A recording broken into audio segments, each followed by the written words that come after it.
नमस्कार. 8:30च्या बातमीपत्रात मी शैलेश पेठे आपलं स्वागत करतो. सुरुवातीला एक नजर ठळक बातम्यांवर. पाकिस्तानच्या शस्त्रसंधी उल्लंघनाला भारतीय सैन्याचं चोख प्रत्युत्तर, पाकच्या 4 चौक्या उद्ध्वस्त. माछिल सेक्टरमध्ये पाकिस्तानी सैन्यानं केलेल्या हल्ल्यात सांगलीचे सुपुत्र नितीन सुभाष कोळी यांना वीरमरण. मुंबईतून आंतरराष्ट्रीय जलपर्यटनाला प्रारंभ, राज्यात क्रूज पर्यटनाला चालना, मुख्यमंत्र्यांची ग्वाही. राज्य शिक्षण मंडळाच्या 10वी-12वी परीक्षांचं वेळापत्रक जाहीर. 12वीची लेखी परीक्षा 28 फेब्रुवारी तर 10वीची 7 मार्चपासून. आशियाई अजिंक्यपद हॉकी स्पर्धेत आज अंतिम सामन्यात भारताची पाकिस्तानबरोबर लढत. आणि 5 सामन्यांच्या मालिकेत भारताचा न्यूझीलंडवर दणदणीत विजय. अमित मिश्रा सामनावीर, भारतीय संघाची विजयी दिवाळी. पाहूया सविस्तर वृत्त. गेल्या काही दिवसांपासून जम्मू आणि काश्मीरमधल्या सीमेवर पाकिस्तानी लष्करातून वारंवार शस्त्रसंधीचं उल्लंघन होत असलं तरी भारतीय जवान त्याला चोख प्रत्युत्तर देत आहेत. अशाच एका कारवाईत उत्तर काश्मीरमधल्या कुपवाडा जिल्ह्यात केरान या भागात नियंत्रण रेषेपलीकडील 4 पाकिस्तानी छावण्या भारतीय लष्करानं उद्ध्वस्त केल्या आहेत. यामध्ये पाकिस्तानला मोठ्या प्रमाणावर जीवितहानी सहन करावी लागली असल्याचं एका लष्करी अधिकाऱ्यानं सांगितलं. मात्र त्यानं विस्तृत माहिती देण्यास नकार दिला आहे. पाकिस्तानी लष्करानं केलेल्या गोळीबारात सीमा सुरक्षा दलाचा एक जवान आणि एक महिला मात्र जखमी झाली.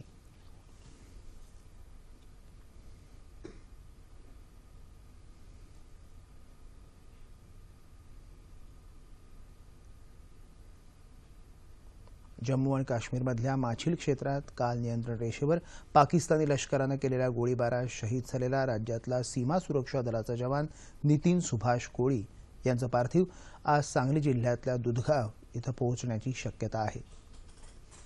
नितीन कोळी शहीद झाल्याचं वृत्त आल्यावर संपूर्ण गावावर शोककळा पसरली असून यंदा दिवाळी साजरी न करण्याचा निर्णय गावकऱ्यांनी घेतला आहे.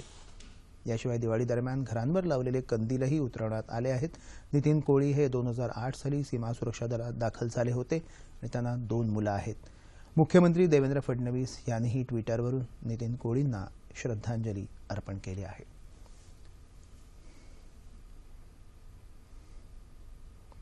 पाकिस्तानकडून वारंवार शस्त्रसंधीचं उल्लंघन होत असलं तरी सीमा सुरक्षा दल आणि लष्कर त्याला सडेतोड उत्तर देत असल्याचं केंद्रीय गृहमंत्री राजनाथ सिंग यांनी देशवासियांना आश्वस्त केलं आहे. केवळ जवानांच्या शौर्यामुळे आज आपण दिवाळी साजरी करत असल्याचं ते म्हणाले. नवी दिल्लीत ते काल प्रसारमाध्यमांशी बोलत होते. नागरी भागांवर बॉम्ब वर्षाव आणि जवानांच्या शरीराची विटंबना करून पाकिस्तान मानवी हक्कांचं सर्रास उल्लंघन करत असल्याचं पंतप्रधान कार्यालयाचे राज्यमंत्री डॉक्टर जितेंद्र सिंग यांनी म्हटलं आहे. ते काल जम्मू आणि काश्मीरमधल्या राजपुरा सांबा इथं बोलत होते. लष्करी जवानांचे मानवी हक्क सर्वोच्च आहेत. त्यामुळे दहशतवाद्यांपेक्षा भारतीय जवानांच्या हक्कांना प्राधान्य असायला हवं असं जितेंद्र सिंग यावेळी म्हणाले.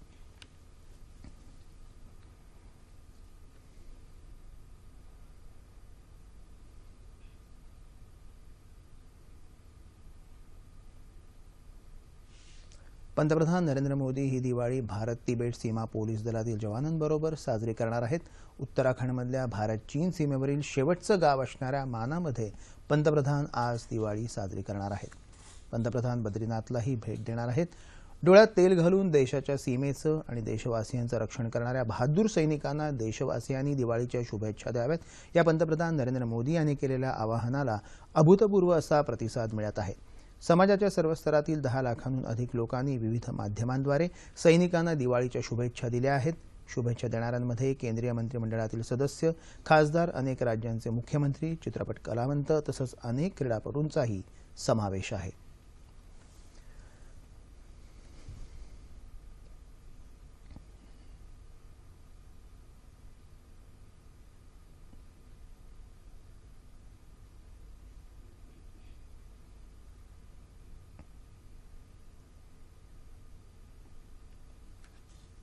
आकाशवाणीवरून प्रसारित होणाऱ्या मन की बात कार्यक्रमाचा 25वा भाग आज सकाळी 11 वाजता प्रसारित होणार आहे.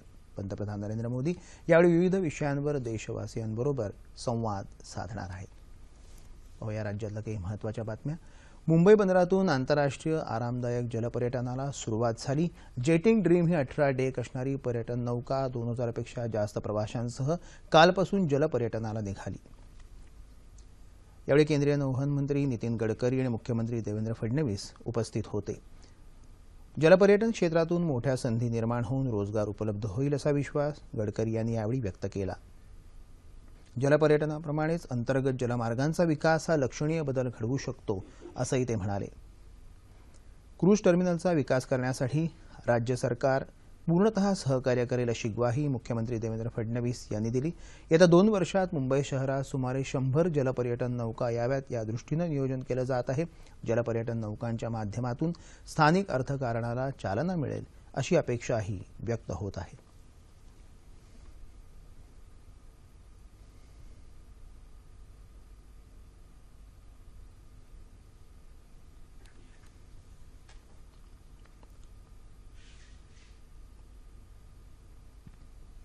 यानंतरच्या बातम्या थोड्याच वेळात।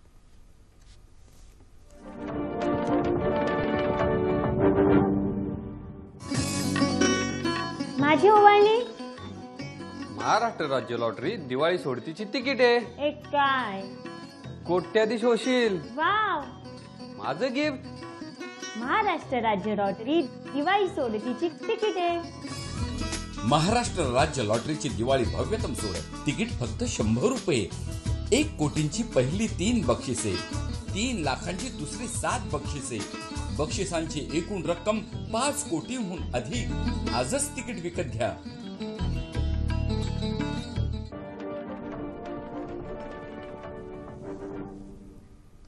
औरंगाबाद शहराच्या औरंगपुरा भागातल्या जिल्हा परिषद मैदानावरील फटाक्यांच्या दुकानांना काल सकाळी लागलेल्या भीषण आगीत 185 दुकानं जळून खाक झाली। या आगीत अनेक दुचाकी आणि 4 चाकी वाहनही भस्मसात झाली होती। या आगीमुळे कोट्यवधींची वित्तीय हानी झाली आहे। या प्रकरणी औरंगाबादच्या जिल्हाधिकारी निधी पांडे यांनी चौकशीचे आदेशही दिले आहेत। महानगरपालिका आयुक्त ओमप्रकाश बकोरिया यांनी नगरसेवकांची काल तातडीची बैठक घेतली होती। या दुर्घटनेची चौकशी करून 3 दिवसात अहवाल सादर केला जाईल असं आश्वासन बकोरिया यांनी दिलं आहे। दरम्यान महानगरपालिका आयुक्तांनी मुख्य अग्निशमन अधिकाऱ्यांना निलंबित केलं असल्याचंही वृत्त आहे।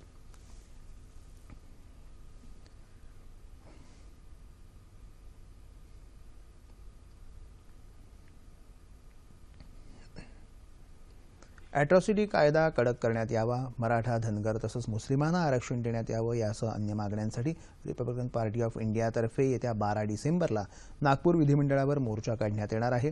पक्षाचे राष्ट्रीय सरचिटणीस डॉक्टर राजेंद्र गवई यांनी नागपूर इथं रवी भवनात आयोजित पत्रकार परिषदेत ही माहिती दिली। या मोर्चात सहभागी होण्यासाठी अन्य रिपब्लिकन पक्षांशीही चर्चा करण्यात येणार असून संपूर्ण महाराष्ट्रातले कार्यकर्ते मोर्चात सहभागी होतील असा विश्वास गवई यांनी व्यक्त केला। शेतकऱ्यांना कर्जमाफी द्यावी, मागासवर्गीयांच्या शिष्यवृत्तीत दुप्पट वाढ करावी, बढतीमधल्या आरक्षणासंदर्भातलं विधेयक लोकसभेत संमत करावं अशा मागण्याही यावेळी करण्यात येणार आहे असं गवई यांनी यावेळी सांगितलं। कोणाच्याही विरोधातला हा प्रतिमोर्चा नसेल असंही त्यांनी पत्रकार परिषदेत स्पष्ट केलं। साक्री तालुक्यातल्या नामदार डॉक्टर सुभाष रामराव भामरे गौरव समितीतर्फे देशाचे संरक्षण राज्यमंत्री डॉक्टर सुभाष भामरे यांचा काल धुळ्यात नागरी सत्कार करण्यात आला। यावेळी समितीतर्फे मानचिन्ह, अशोक स्तंभ आणि सैनिकांचा अभिमान म्हणून प्रतिकात्मक रणगाडा त्यांना प्रदान करण्यात आला। यावेळी माजी खासदार बापू चौरे, आमदार DS अहिरे, माजी आमदार सदाशिव माळी उपस्थित होते। राजकारण करताना माणुसकीचं नातं कसं जपावं याचा वारसा देणारा हा तालुका आहे। परंपरेनं चळवळीतून राजकारणाचे धडे कुटुंबातून मिळाले, परंतु त्याही पुढे जात माणसाचं माणसाशी नातं प्रगल्भतेनं जपलं पाहिजे याची शिकवण कुटुंबातून मिळाली असं सत्काराला उत्तर देताना डॉक्टर सुभाष भामरे म्हणाले।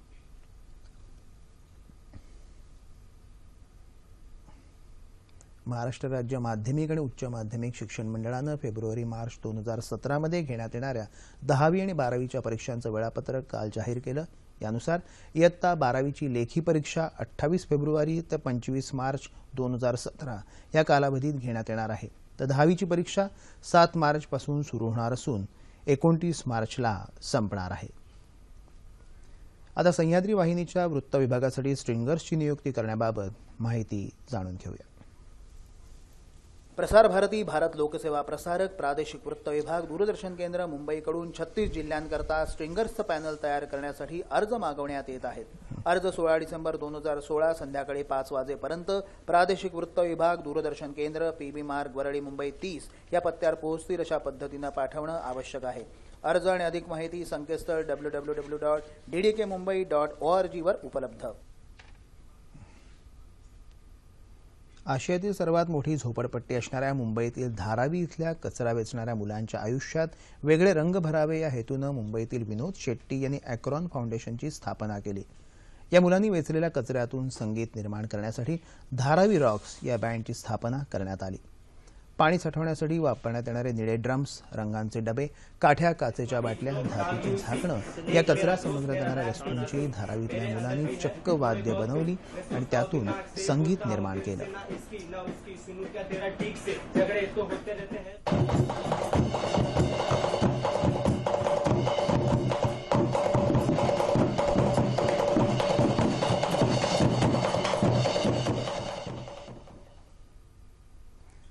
आज लक्ष्मीपूजन. अश्विन वद्य अमावास्येला संध्याकाळी घरोघरी सोन्या चांदीच्या पेढ्यांमध्ये कार्यालयात लक्ष्मीपूजन केलं जातं. अमावास्येचा दिवस असूनही घराघरात, रस्त्या रस्त्यात, दुकानात दीपज्योती, नमस्तुतेचा गजर आणि उजळलेले दिवे यामुळे अमावास्येचा काळोख कुठे पळून जातो आणि दुरितांचे तिमिर क्षणात कसे नाहीसे होतात याचा मात्र अनुभव आजच्या दिवशी येतो. या दिवशी सोनं, नाणं, रोकड यांची पूजा केली जाते. व्यापारी सर्व हिशोबाच्या वह्यांचं पूजन करतात. तसंच नवीन केरसुणी घेऊन तिला लक्ष्मी मानून तिच्यावर हळद कुंकू वाहून तिचीही पूजा केली जाते. लक्ष्मीपूजनानंतर फटाक्यांची आतषबाजी करून आनंद साजरा केला जातो.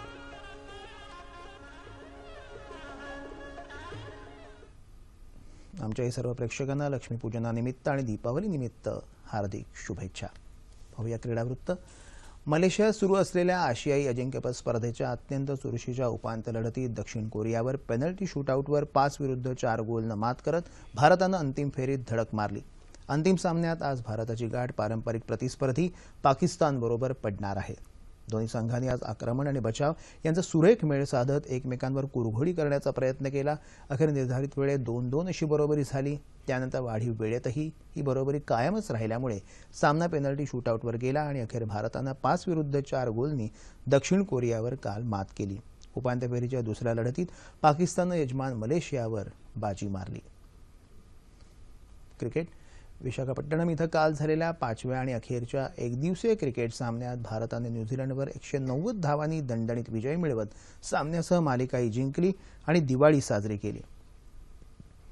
विजयासाठी 270 धावांचं आव्हान घेऊन मैदानात उतरलेल्या न्यूझीलंडच्या फलंदाजांची भारतीय माऱ्यापुढे अक्षरशः दाणादाण उडाली. अमित मिश्रानं आपल्या फिरकी मारानं पाहुण्यांचा निम्मा संघ केवळ 18 धावातच गारद केला.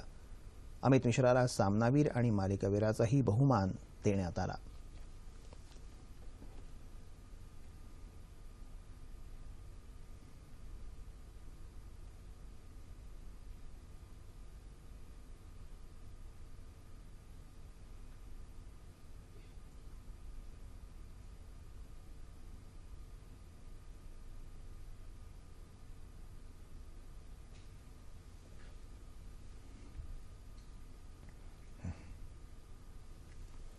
हवामान. येत्या 24 तासात संपूर्ण राज्यात हवामान कोरडं राहण्याची शक्यता हवामानशास्त्र विभागानं वर्तवली आहे. ठळक बातम्या पुन्हा एकदा. पाकिस्तानच्या शस्त्रसंधी उल्लंघनाला भारतीय सैन्याचं चोख प्रत्युत्तर. पाकच्या 4 चौक्या उद्ध्वस्त. माछिल सेक्टरमध्ये पाकिस्तानी सैन्यानं केलेल्या हल्ल्यात सांगलीचे सुपुत्र नितीन सुभाष कोळी यांना वीरमरण. मुंबईतून आंतरराष्ट्रीय जलपर्यटनाला प्रारंभ. राज्यात क्रूझ पर्यटनाला चालना. मुख्यमंत्र्यांची ग्वाही. राज्य शिक्षण मंडळाच्या 10वी-12वी परीक्षांचं वेळापत्रक जाहीर. 12वीची लेखी परीक्षा 28 फेब्रुवारी तर 10वीची 7 मार्चपासून. आशियाई अजिंक्यपद हॉकी स्पर्धेत आज अंतिम सामन्यात भारताची पाकिस्तानबरोबर लढत आणि 5 सामन्यांच्या मालिकेत भारताचा न्यूझीलंडवर दणदणीत विजय. अमित मिश्रा सामनावीर. भारतीय संघाची विजयी दिवाळी. याबरोबरच हे बातमीपत्र संपलं. पुन्हा भेटूया सकाळी 11:30 वाजता सह्याद्री वाहिनीवर. नमस्कार.